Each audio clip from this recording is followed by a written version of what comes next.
आज छत्रपती शिवाजी महाराजांच्या जयंतीच्या माध्यमातून आज आपण या ठिकाणी प्रात्यक्षिक आपले कार्यक्रम या ठिकाणी प्रोग्राम दाखवले.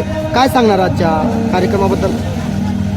आजचा कार्यक्रम महानगरपालिका व जिल्हा क्रीडाधिकारी कार्यालय आणि परभणी जिल्हा जिम्नॅस्टिक असोसिएशन संचलित झालेला होता. आणि या कार्यक्रमाच्या माध्यमातून मी असं सांगू इच्छितो की खेळाचा वारसा चालत राहायला पाहिजे. 1999 पासून हा जिम्नॅस्टिक खेळ आमच्या वडिलांनी उत्तमराव लटपटे हे परभणी जिल्हा जिम्नॅस्टिक असोसिएशनचे अध्यक्ष आहेत, कार्यरत आहेत व महाराष्ट्राचे उपाध्यक्ष म्हणून पण आहेत.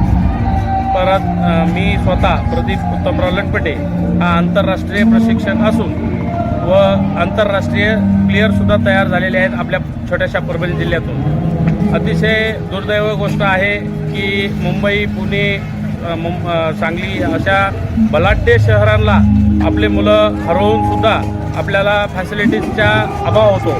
खेळाडूंना पूरक साहित्य मिळत नाही, पूरक हॉल राहत नाही, त्याची डेव्हलपमेंट नाही.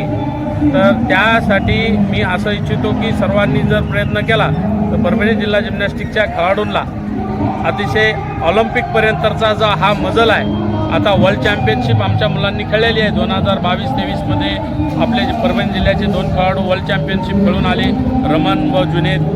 व आत्ता 2025-26मध्ये एशियासुद्धा आपले मुलं खेळून आले. पॉईंट 23 मुलं आपलं मेडल गेलं. त्याच्यामध्ये प्रज्वल आंबोरे, दिग्विजय पाते, अनिल सिद्धगे, श्रीसाहेब बोराडे आणि स्वतः मीसुद्धा प्रशिक्षक म्हणून शालेय स्कूल गेममधून आता आपले शालेय मेडलिस्ट पण होत आहेत. स्टेट गोल्ड काढलेला आहे, नॅशनल सिल्वर मेडल आलेला आहे वैयक्तिक. तर असा उच्चांक असतानासुद्धा आपल्या जिल्ह्यामध्ये जे साहित्य आणि पूरक हॉल यामुळे मी स्वतः दिलगिरी व्यक्त करतो की आपल्याला मिळत नाही.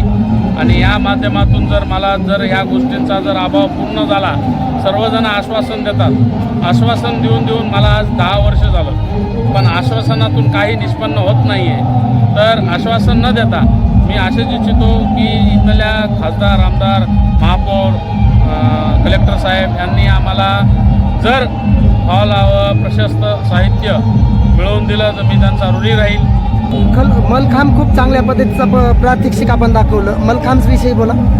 मलखांब हा आपला देशी खेळ आहे, अतिशय उत्कृष्ट खेळ आहे. मल्लखांब या खेळातून जर प्लेयरनं जर खेळला तर त्याला पॅरालिस कधीच होत नाही. व आता आपल्या इथं चांगले राष्ट्रीयपर्यंतचे खेळाडू तयार आहेत मलखांबचे, पण ते पण तसंच आहे, त्यालाही पुरेसा हॉल लागतो, त्यालाही पुरेसे साहित्य लागते. व खेळाडूंचा मोटिवेशन करण्यासाठी असे कार्यक्रम जे महानगरपालिका जिल्हा क्रीडाधिकाऱ्यालयाने घेतला त्याचा मी आभार मानतो. आणि त्याच्यातसुद्धा मी राष्ट्रीयपर्यंतचा कोच व पंच आहे. एवढे म्हणून हे सर्व खेळ एकाच हॉलमध्ये घेत आहेत, आपल्याला त्रास होत नाही काही खेळांपासून?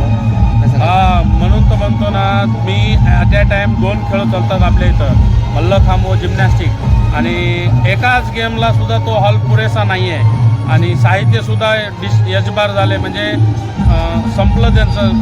जी लिमिट होती ती संपलेली आहे. त्यांच्या एक्सपायर्ड झाल्यात, मॅटसुद्धा झाल्यात, क्रॅश मॅटसुद्धा झाल्यात.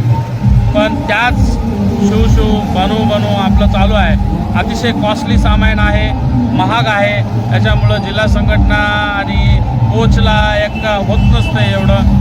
तर जर जिल्हा क्रीडाधिकारी कार्यालय व माननीय महानगरपालिका कलेक्टर साहेब यांनी जर मला मदत केली तर 100% आज नाही तर येणाऱ्या 2-3 वर्षामध्ये आपले इंटरनॅशनल पदकंसुद्धा, आता इंटरनॅशनल प्लेयर तयार झाले, पदकंसुद्धा येतील. ऑलिम्पिक माझं 2035चं स्वप्न आहे. आपल्या परभणी जिल्ह्याचा ऑलिम्पिकमध्ये प्लेयर गेला पाहिजे. जर सगळ्यांनी साथ दिली तर 100% मी परभणी जिल्ह्यातून इंटरनॅशनल मेडलिस्ट प्लेयर काढू शकतो.